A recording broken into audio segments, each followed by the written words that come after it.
ছোলা ছোলাই দেওয়া হতো আলু এসে আলু ঘর কত না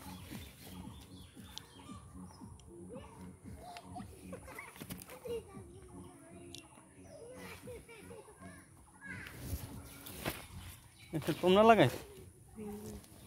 হ্যাঁ এই তো আলু এসে নি দেখো তো আলু তো আর কত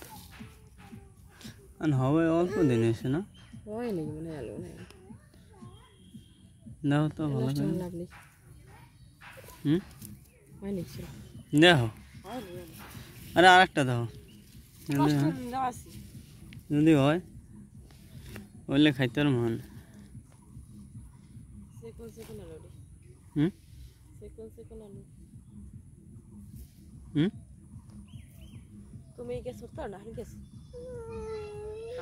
না হল গেছে আমি উঠতে পারি এই তো আলু হয়নি কি কেমন আলু আলু তো আর কত